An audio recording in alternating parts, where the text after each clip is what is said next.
자, 아까 단톡방에 제가 그 프로그램 설치할 수 있는 이제 GitHub 페이지 주소를 드렸었는데요. 사용 방법이 이래요. 이제 원하시는 작업 폴더에서요. 이제 프로그램 이름이 호셈 리액트 앱이에요. 호셈 리액트 앱 한 칸 띄고 생성할 프로젝트 이름 기입을 하시면요. 이제 리액트 프로젝트를 얘가 생성을 하고요. 첫 번째로 이제 프로젝트 생성을 하고요. 이제 생성 과정에서 그 얀 버전을 바꾸는 과정이 있었잖아요. 얀 버전 변경. 요거를 이제 자동으로 수행을 해주고, 그 다음에 소스 코드 정리하는 거 있었죠. 소스 코드 정리를 하고요. 그 다음에 네 번째가 필요할 때마다 그 패키지들을 우리가 몇 개씩 설치해 줬잖아요. 이게 계속 누적될 거라고 했었는데, 이제 패키지 설치라는 개념은 이제 정립이 됐으니까 앞으로 제가 패키지만 추가적으로 알려드리면 되는 거잖아요. 그래서 앞으로 수업에서 사용할 모든 패키지를 일괄 설치를 해요. 그래서 패키지 일괄 설치.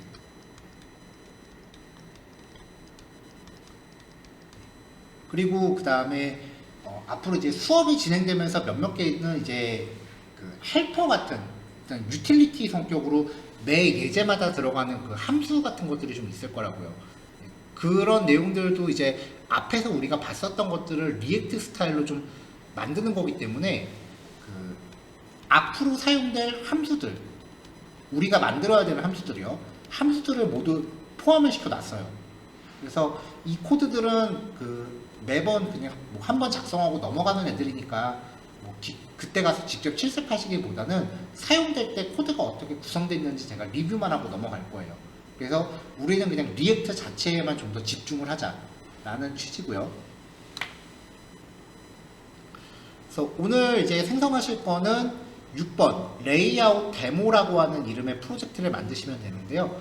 명령어 내리고 나면은 이게 프로그레스 바가 이렇게 쭉 진행이 되는데, 맥에서는 쭉 올라가는데 윈도우에서는 중간중간 이렇게 한 번씩 더 출력되더라고요.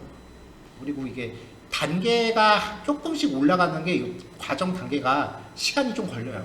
왜냐면 내부적으로 막 하고 있는 거를 이제 한꺼번에 이제 단계를 출력하다 보니까요. 그래서 프로젝트 만들고 나면은 대략 한 30에서 60초 정도 걸립니다. 근데 그 정도의 시간만 투자하시고 나면은 이제 이후에 그 이런 5단계의 자잘한 작업들은 앞으로 신경 안 쓰셔도 됩니다. 라는 내용이고요. 저도 한번 만들어 볼게요.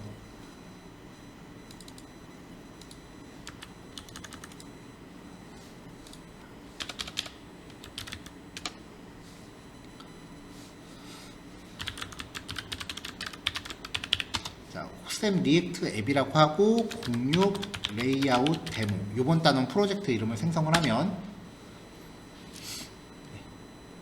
그러니까 이제 프로젝트를 생성을 쭉 해요. 멈춘 거 아니에요. 단계가 좀 긴데 시간이 좀 걸려요.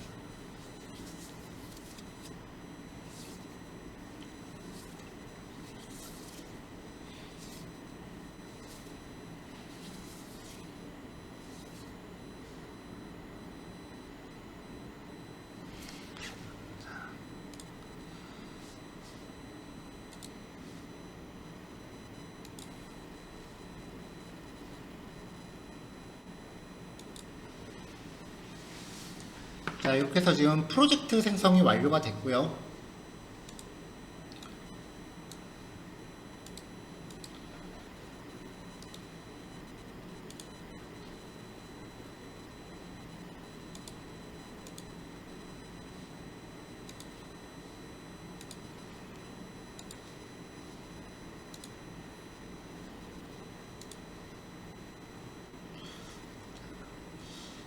자, 생성된 프로젝트 창에서 가동을 해볼게요.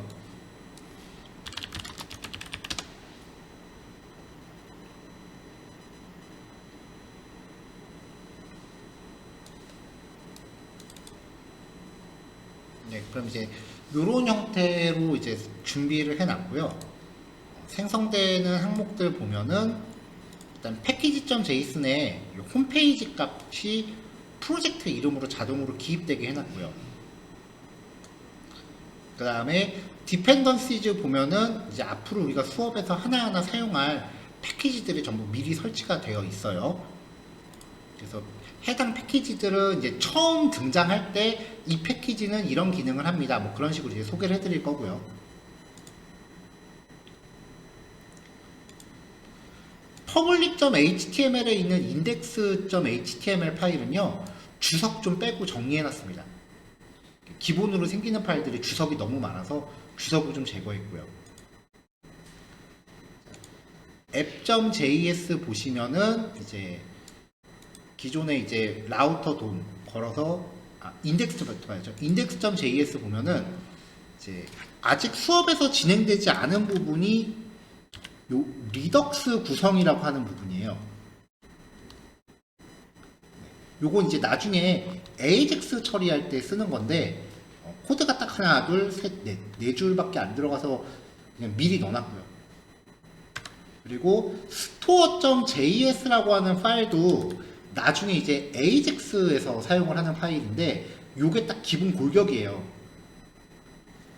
문제는 여기 리듀서라고 하는 부분이 지금 안에 아무것도 안 들어있잖아요. 그래서 요것 때문에 당분간은 여기 내용이 비어있다라는 경고 메시지가 그 개발자 도구 열면 나올 거예요. 그냥 무시하고 넘어갈게요. 자, app.js 보면은 우리가 사용했었던 메타 걸려 있고요. reset CSS는 주석으로 막아놨고 글로벌 스타일스 막아놨고요. 컴포넌트 안에 이제 메타를 보면은 우리가 했었던 수업 내용 그대로인데 일부 내용은 약간 자바스크립트로 기교를 좀 부려놨습니다. 문자열 파싱 같은 거요. 그리고 구글 웹 폰트 걸어놨고 그 다음에 폰트 어썸 아이콘 폰트도 걸어놨어요. 보시면 이제 구글 웹 폰트를 노토산스 KR체로 걸어놓고요. 폰트 어썸으로 아이콘 폰트 걸어놨고요. 글로벌 스타일스 보시면은 이제 폰트 패밀리를 기본적으로 노토산스 KR로 걸어놓긴 했는데 이게 아이콘 폰트가 FA라는 클래스로 시작하거든요. 걔만 빼고 나머지 태그들이에요.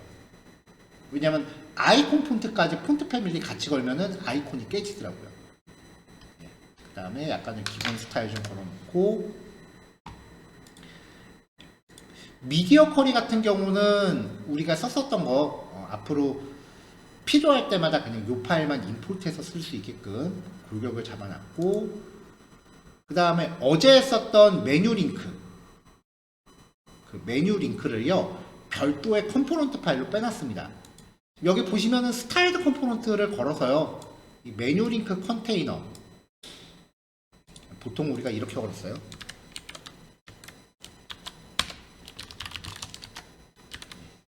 이렇게 걸었던 코드인데 이게 리턴문에 한 줄밖에 안 들어있으니까 이 코드를 이렇게 축약을 시켜 놓은 상태고요. 그리고 스타일드 컴포넌트는 어제 했었던 CSS 코드를 그대로 옮겨왔습니다. 왜냐면 메뉴 형태를 앞으로 예제들은 이제 메뉴 링크 컨테이너를 써서 어제 했었던 대로 디자인을 좀 접목해서 쓸 거예요.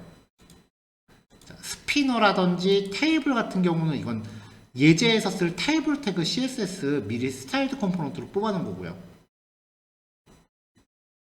그래서 아직은 이 컴포넌트 안에 있는 애들은 뭐 굳이 쓰일 애들은 아니니까 필요할 때마다 설명드릴게요. 에셋 안에 CSS 폴더 비어있고 img는 그 미리 보기 사이트 이미지 하나 넣어놨고요. 헬퍼 안에 있는 애들은 당장 쓰일 애들은 아니기 때문에 일단 넘어갈게요. 슬라이스 폴더도 나중에 AJAX 할 때 쓸 거라서 그냥 넘어가겠습니다.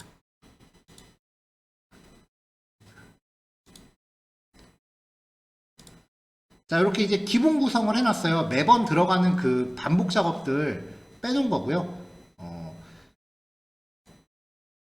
메뉴를 구현할 부분,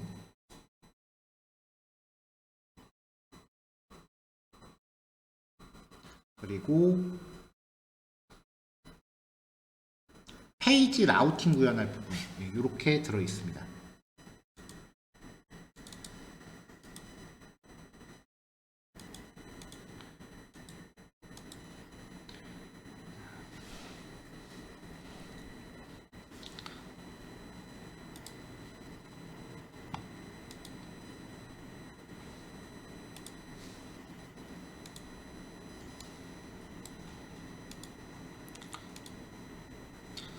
자, 이 상태에서 이제 오늘 작업할 페이지는요, 일단 스텝 1 보시면 완성 형태를 봤을 때 우리 예전에 HTML하고 자바스크립트 할 때 이런 레이아웃 한번 해봤었거든요. 일단 요거부터 리액트로 옮겨볼 거예요. 그래서 여기 페이지 보시면은 헤더, 그 다음에 메뉴바, 메인, 부터 이렇게 골격이 되어 있는데, 이런 형태의 레이아웃에서 고정으로 들어가는 거는 하나, 둘, 마지막 부터 여기까지가 고정이고, 그 다음에 가운데에 있는 요 컨텐츠 부분은 뭐 링크에 따라 바뀌겠죠, 내용이요. 그럼 이제 페이지를 구성하실 때 고정으로 들어가는 부분들은 app.js에서 라우터 없이 그냥 구현하시면 되고요. 그 다음에 상황에 따라 바뀌어야 되는 부분들은 라우터로 빼시면 돼요.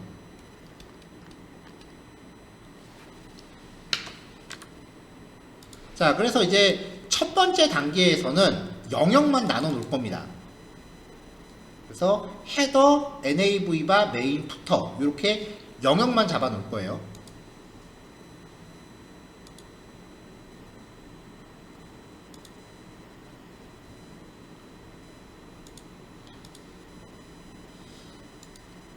자, 기본적으로 생성되는 파일들 안 쓰이는 거 그냥 무시하시고요. 그 다음에 헤더 안에 컴포넌트 폴더 안에 상단 영역을 위한 헤더, 공통 파일이니까 컴포넌트로 뺄 거예요. header.js. 자, 여기에 이제 헤더를 위한 스타일드 컴포넌트를 잡아 놓는데, 일단은 자리만 빼는 거니까 배경 색깔을 걸어 놓는 거예요. 배경 색깔을 걸어서 이렇게 영역을 잡아주면은 그 영역을 이렇게 색상으로 확인할 수 있겠죠. 자, 그 다음에 이제 또 하나가 처음 보는 기능이 임포트가 들어와 있어요. 리액트 임포트 할 때 보시면 메모라고 하는 함수를 하나 더 임포트를 하고 있습니다. 이게 뭐냐면은 메모라이제이션이라고 하는 기능인데요. 리액트가 나중에 리액트 후기라는 거를 이제 하면서 나오겠지만, 우리 모르게 페이지 리프레시를 엄청 많이 해요. 그게 웹브라우저에서 새로 고침을 누르는 그런 개념이 아니라 자바스크립트로 화면을 지웠다 그랬다를 변수값 하나 바뀔 때마다 해야 돼요. 그래서 이 메모라는 기능을 임포트를 한 다음에 둘 중에 하나입니다. 원래 우리가 만들던 함수가 이거였죠? 이거였죠? 요 함수 전체를 이 메모라는 함수로 감싸주시거나, 아니면은 마지막에 익스포트 할 때 메모라고 이렇게 감싸주거나, 어차피 둘 중에 하나 똑같은 거예요. 이렇게 하면 이렇게 이제 메모라는 함수로 전체 기능을 감싸주면은 굳이 갱신할 필요가 없을 때는 이전 내용을 재사용한다, 즉 페이지 리프레시를 하지 않는다는 거거든요. 그래서 이걸로 감싸줬을 때 그 페이지 성능 향상을 좀 기대할 수 있다라고 얘기를 해요. 리액트가 처음에는 별로 안 그런데 좀 만들다 보면 나중에 가면 되게 느려지거든요. 그래서 이런 페이지 성능 향상 기법들 몇 가지가 좀 있어요. 그 중에 가장 손쉽게 쓸 수 있는 게 전체 함수를 메모로 감싸는 겁니다. 자, 이렇게 해서 헤더 준비하고요. 그 다음에 컴포넌트 폴더 안에 다시 한번 footer.js 넣어서 푸터도 기본 구성해주고요. 스타일드 컴포넌트로 전체 감싸면서 배경 색깔만 잡아주고요. 마지막으로 navbar.js 메뉴바 들어갈 영역 잡아주고요.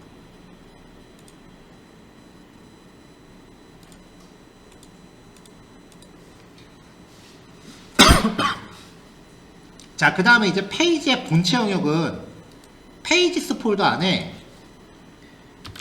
메인이라는 폴더를 만들고, 이 안에다가 index.js를 걸게요.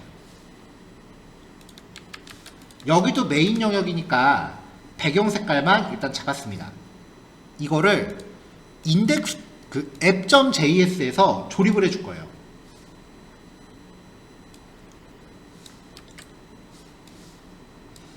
자, 하위 페이지를 담당하는 컴포넌트들 직접 제작한 걸 참조하세요 라고 제가 투두라고 적어놨는데 이 부분에 조금 전에 만든 컴포넌트들 이렇게 참조하고요.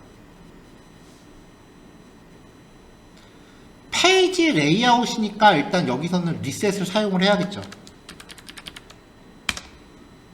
리셋 사용하도록 주석 풀어주고요.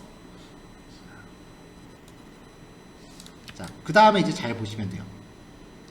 지금 요 링크 구성하는 거는 딱 예제용이고요. 실제로 페이지 구성할 때는 이런 식으로 구성을 하는 거죠. 화면상의 고정적 영역으로 들어가는 거는 이렇게 라우트 밖에서 임포트를 하시면은 화면이 바뀌는 거는 라우트 안에서만 바뀌어요. 그러니까 여기 영역이 바뀌는 동안 상단 메뉴바 푸터 영역은 고정 영역으로 붙어 있는다는 거예요. 여기서 H1 태그 제목은 필요 없겠죠.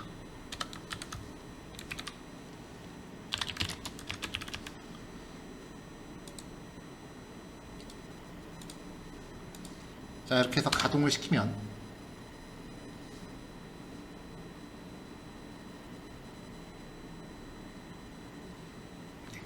네, 이렇게 이제 전체 영역이 잡히는데 여기 화면에 보면은 지금 패딩으로 지금 여백이 좀 잡혀 있단 말이에요. 요 여백은 글로벌 스타일스에 보시면 바디 태그에 제가 패딩을 좀 걸어 놨거든요. 네, 요거를 이제 제거하시면 됩니다. 이렇게 딱 붙어요.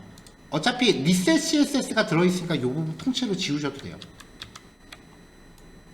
이 부분 통째로 이렇게 지우셔도 됩니다. 여기까지가 이제 스텝 1이에요. 그러니까 작업할 영역들에 대해서 그 자리를 잡아놓는 거예요. 실제로 HTML 작업할 때도 이제 이 순서로 작업하시면 되는데 HTML 같은 경우는 이렇게 영역을 나누더라도 파일 하나에서 전부 div로 나뉘잖아요. 근데 리액트 같은 경우는 아예 처음부터 이렇게 파일을 영역별로 분리해 놓는다는 거죠. 그래서 리액트 작업이 조금 더 익숙해지면은 차라리 초반 퍼블리싱 작업부터 리액트로 하는 게 더 쉬울 수도 있어요. 딱 각각의 파일 하나만 집중하면 되거든요. 그리고 HTML 파일을 여러 명이 나눠서 작업할 때도 이렇게 파일을 쪼개놓고 나면 각자 자기 파일만 작업하면 되니까 오히려 협업도 더 수월해져요. 그래서 요즘은 퍼블리싱 하는 단계에서도 리액트로 아예 시작하는 경우도 점점 늘고 있어요. 자, 딱 40분인데요. 요거 프로젝트 만들고 이렇게 영역 잡으시는 거 제가 봐서는 10분이면 되거든요. 네. 4시에 이어서 시작하는 걸로 하겠습니다. 네. 그럼 이제 다음으로 넘어가 볼게요. 자, 이제 헤더랑 메뉴바랑 푸터 부분을 작업을 해볼 거예요.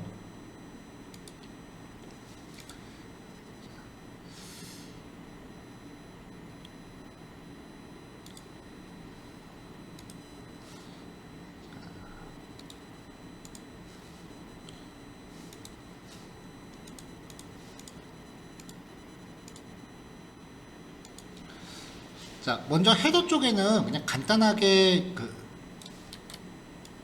텍스트만 넣을 거예요. 그래서 전보트론이라는 클래스를 하나 부여를 하고요. 그 다음에 H1 태그와 P 태그로 텍스트를 넣습니다. 이렇게 텍스트를 이렇게 이제 화면에 들어갈 텍스트를 이제 구성을 해놨고요. 요거를 이제 CSS로 사이즈만 크게 잡아줄 거예요. 자, 일단 백그라운드 컬러 준 거는 주석으로 맞고요. 그 다음에 요 안에 있는 전보트론이라는 클래스를 잡아줄게요.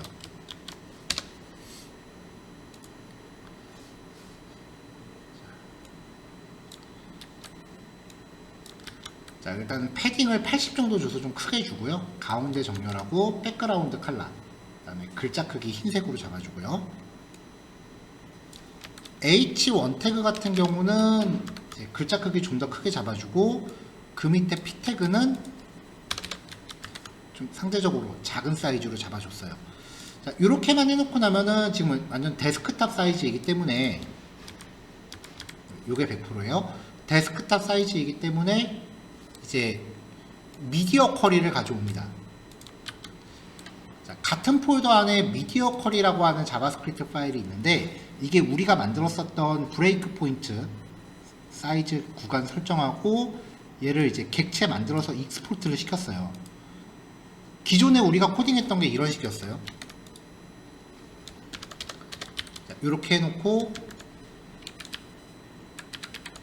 const mq는 한 다음에 이제 요 mq를 가지고 이제 어디에선가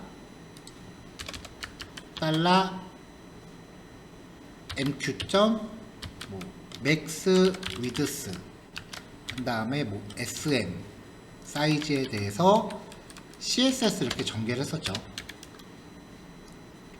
근데 매번 이마만큼의 코드를 갖고 다니기가 좀 불편하니까 이 코드를 익스포트 시키도록 모듈화를 시킨 거고요.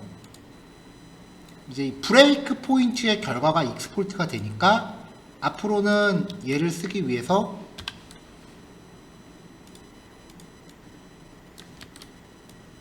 이 코드 대신에 mq라는 이름으로 좀 전에 그 미디어 쿼리라는 파일을 임포트를 하면 여기서 익스포트 된 이 브레이크 포인트가 mq가 되니까 종전과 똑같은 코드가 되는 거죠.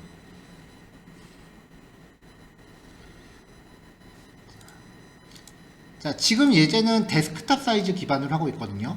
그러니까 이제 사이즈가 조금 줄어들 때 모바일 사이즈를 가늠해서 그때마다 약간씩 수치값들을 좀 줄여주시면 돼요.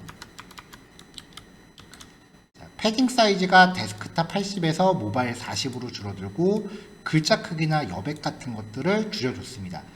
이 브레이크 포인트 기능요, 중간에 이렇게 들어가면은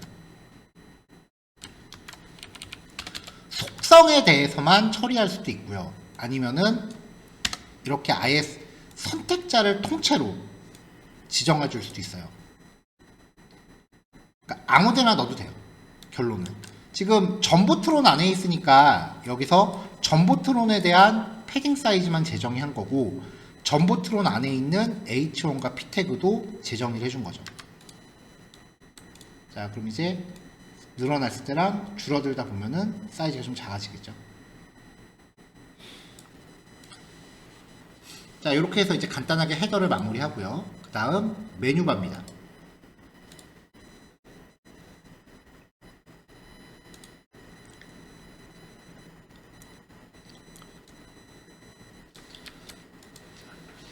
라우팅을 할 때 우리가 종전에는 링크 혹은 nav 링크, 라우트를 전부 다 app.js에서 걸었잖아요. 근데 이제 요걸 이제 작업 패턴을 좀 잡아보면은 일단은 라우트 처리하는 거는 app.js에서만 하세요. 서브 라우팅을 고려한다라고 하면 다른 파일에서도 라우팅을 할 때가 없진 않겠지만 서브 라우팅이 생각보다 그렇게 많이 쓰이진 않아요.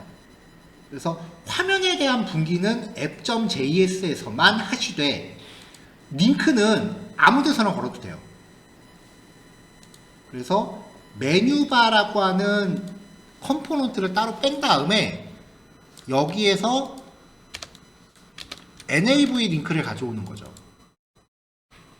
이 nav.js에서 이걸 사용해서 링크를 만들면 그걸 클릭했을 때 app.js에서 화면 분기가 생기는 거예요.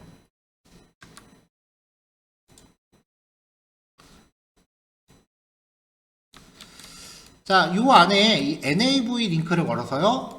링크 적당히 만들어 놨고요. 마지막 거는 클래스 라이트라고 해서 이제 오른쪽에 배치하려고 하나 준비해 놨어요. 여기 보시면 이렇게 링크가 4개가 들어가 있죠. 실제로 작동하는 링크는 아니에요. 요 예제는 한 페이지만 구성되어 있어서요. 자, 백그라운드 컬러 준 거 주석으로 맞고요.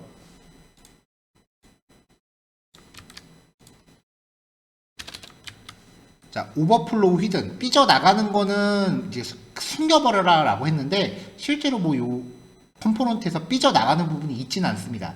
그 다음에 배경 색깔 어둡게 해주고요. 포지션 스티키를 걸었는데, 얘는 스크롤이 되면서 위치 값이 탁 0이 되는 순간 고정으로 바뀌는 특성이었죠. 그래서 메뉴바가 좀 올라가다가 위에서 고정되게끔 한 거고요. 자, 그 안에 있는 div 태그.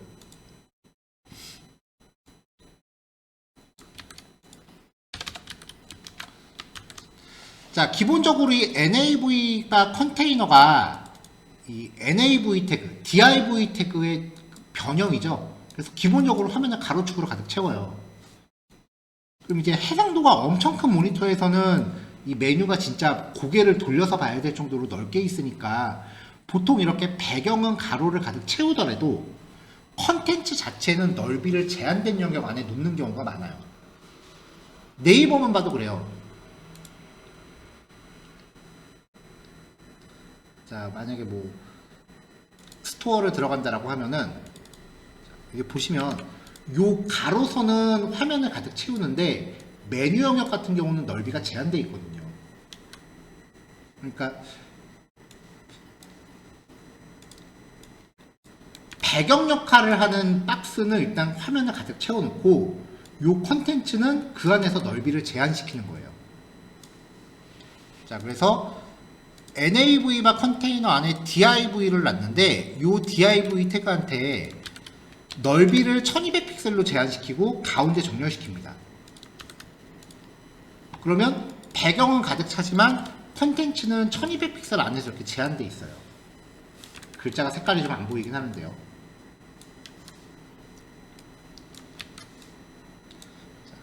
자, 이미 가로로 채워져 있긴 하지만 얘한테도 디스플레이 플렉스를 걸 겁니다. 왜 그런지 보여드릴게요. 일단은 링크잖아요. 링크에 클릭할 영역을 확장하려면 자, nav 링크는 전부 A 태그입니다. 얘네들한테 디스플레이 블록을 줘야 돼요. 그래야 사이즈만큼 영역이 확정되죠. 근데 디스플레이 블록을 주면 특성이 박스가 되니까 새로 배치되잖아요. 그러니까 부모한테 미리 디스플레이 플렉스를 걸어 놓는 거예요. 그럼 가로로 가겠죠. 자, 그럼 요 A 태그한테 글자 가운데 흰색 여백. 그럼 이제 요 여백까지도 전부 클릭할 수 있는 형태로 링크 영역이 확장되죠. 자, 밑줄 없애고 글자 크기 16으로 고정시키고요. 자, 얘도 이제 모바일 사이즈가 됐을 때는 글자 크기를 좀 줄여줄게요.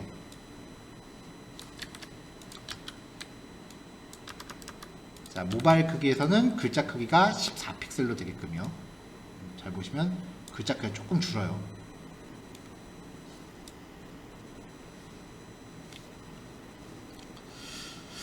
자, 그 다음에 이제 마우스 올라갔을 때 배경 색깔, 글자 색깔 좀 바꿔줬고요.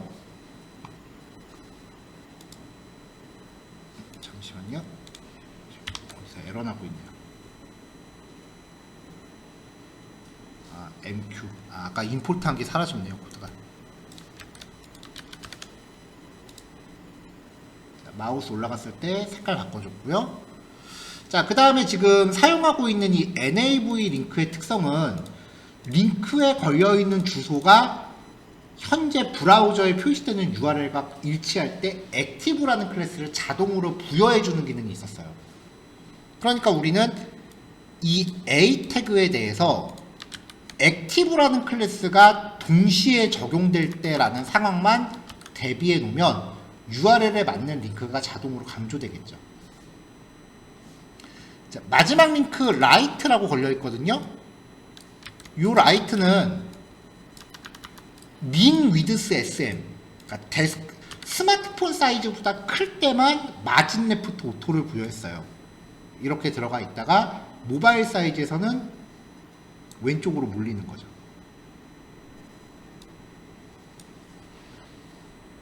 자, 이렇게 해서 이제 메뉴바도 준비를 했고요. 하단 영역 패턴은 간단하게 했습니다. 이대로 글자만 놓고요. 미디어 컬이 가져오고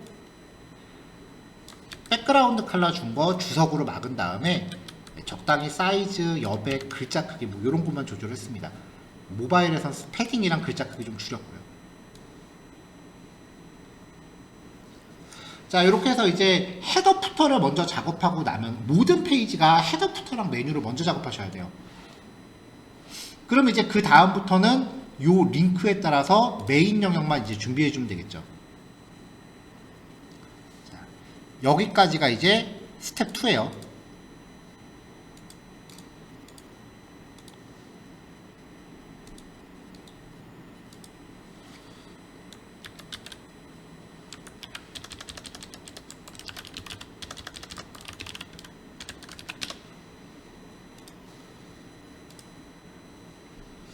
자, 하는 김에 그냥 메인 영역까지 같이 해버릴게요.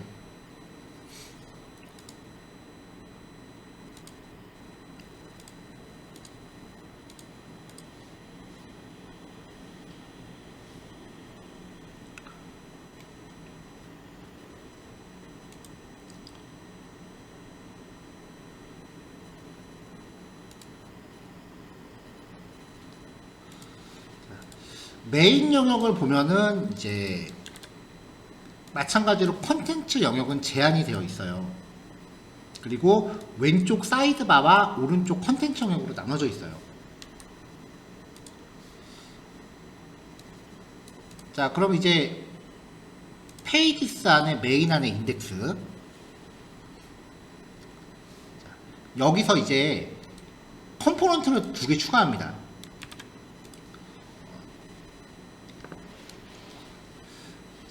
페이지를 구성하는 방법도, 폴더를 구성하는 방법도 방법이 여러 가지가 있는데요. 저는 이 페이지스 폴더 안에서 이 폴더 하나를 페이지 하나로 줘요. 이것도 그냥 제 방법이에요. 그럼 만약에 페이지가 뎁스가 있으면 페이지스 안에 뭐 A라는 폴더 안에 B라는 폴더가 있다. 이렇게 뎁스가 있으면은 여기서 index.js라고 만들면은 페이지의 주소는 B가 되는 거죠. A 밑에 B요. 근데 이제 이 index.js 하나를 갖다가 페이지 전체를 다 코딩하면은 분량이 되게 많거든요. 그래서 index.js는 각 페이지별로 그냥 골격만 잡아주는 거고요. 이 안에서 페이지의 부품들을 별도의 파일로 이렇게 넣는 거예요. 자, 그래서 메인 폴더 안에서 post.js 넣고요. 그 다음에 side.js도 만들어 놓을게요. 자, 일단은 side라는 파일도 기본 초기화 해 놓고요. 네, post라는 파일도 기본 초기화를 한 다음에 index.js에서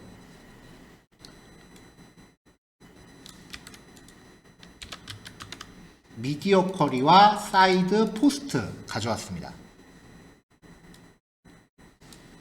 얘네들을 메인 컨테이너 안에서 이렇게 걸어주는 거죠. 그러면은 index.js 영역 안에서 화면 영역이 2개 영역으로 세부 분할된 거잖아요. 자, 이제 이 메인의 역할은 요 2개를 잡아주는 거예요. 일단은 배경 색상 주석으로 맞고요. 마찬가지로 넓이 제한하고 가운데 정렬합니다. 그러면 이렇게 넓이가 제한됐겠죠?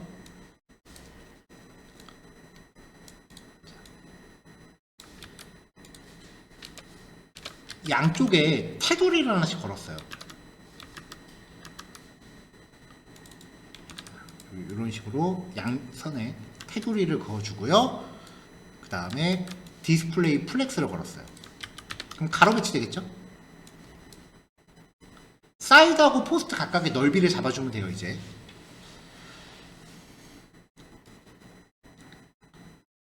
자, 그 다음에 이제 보통은 모바일 사이즈가 되면은 사이드하고 포스트가 세로로 정렬되거든요.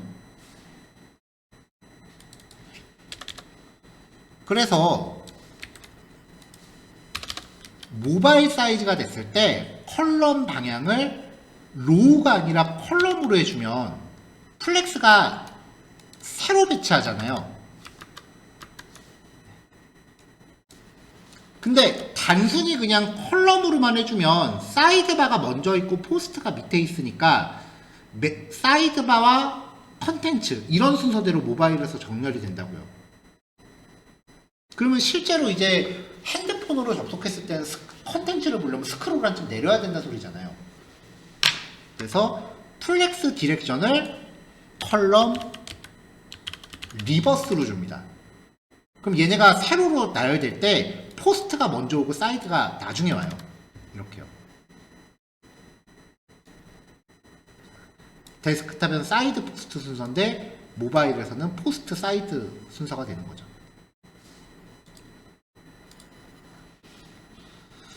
자, 그럼 이제 사이드 쪽을 작업을 해볼게요. 여기는 뭐 단순하게 그냥 텍스트들만 쭉 나열을 했는데요.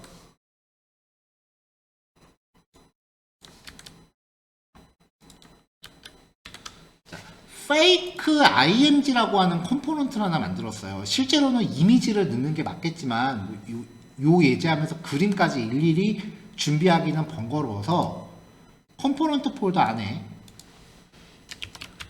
fake img.js라는 파일 하나 만들고요.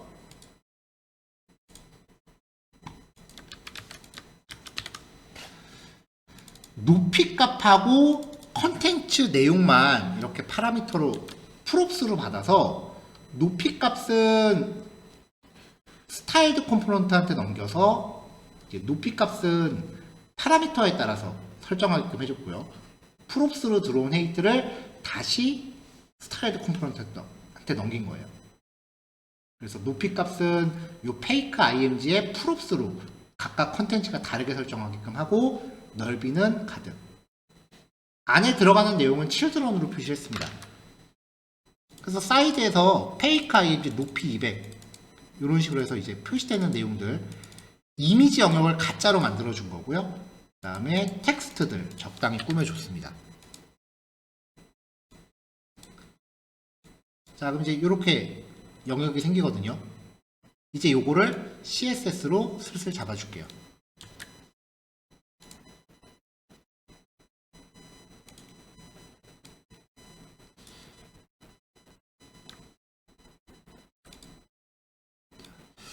처음에는 이 사이드 컨테이너도 이렇게 배경 색깔 줘서 영역 좀 확인해 봤었고요.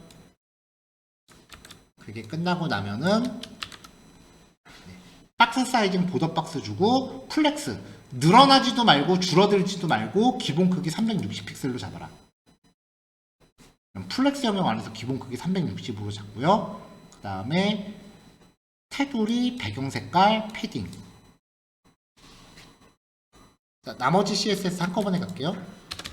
글자 크기들은 글자 크기랑 이제 여백들 순서대로 보면서 잡아줬고요. 그래서 글자 크기들을 잡아줬는데 보시면 기본 크기를 360픽셀로 줬기 때문에 모바일 사이즈가 됐을 때도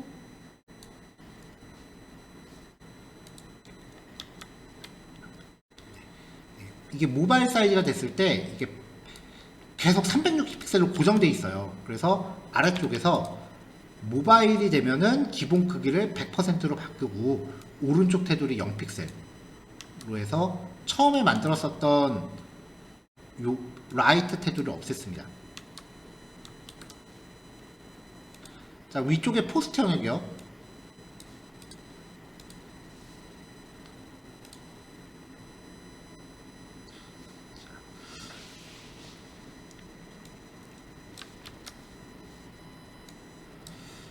자, 기본적으로 이렇게 포스트 아이템이라는 영역을 놓고 제목, 작성일, 가짜 이미지, 그리고 약간의 텍스트 이렇게 놨어요. 페이크 이미지는 여기서도 임포트를 해와야 되고요.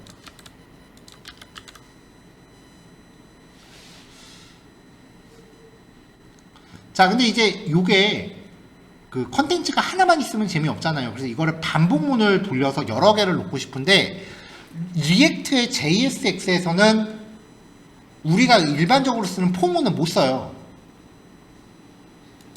그래서 이거를 반복을 돌리기 위해서 강제로 배열을 만들었어요.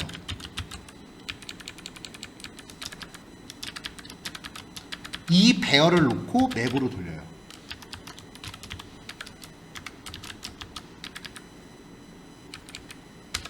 자, 그럼 여기서 return이라고 하면서 이 코드 짜는 거를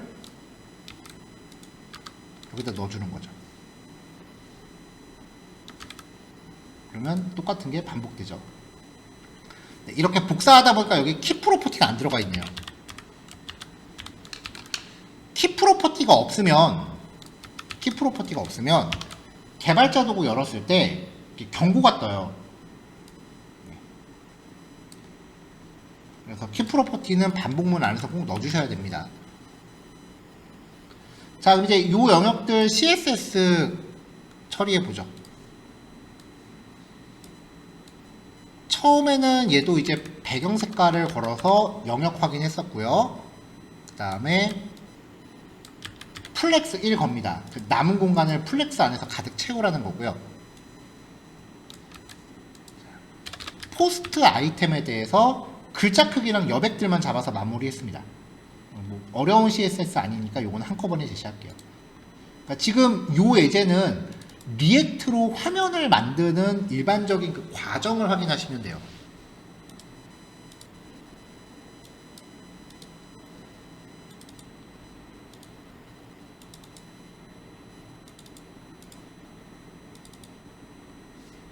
네.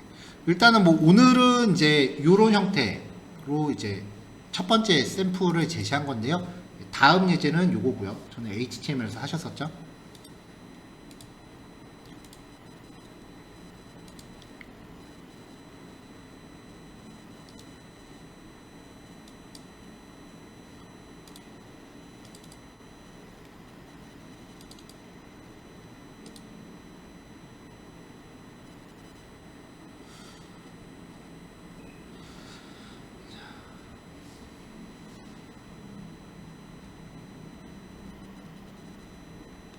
자, 그럼 일단 요 단원에서 요거 마무리해서 이제 6단원은 마무리를 할 거고요.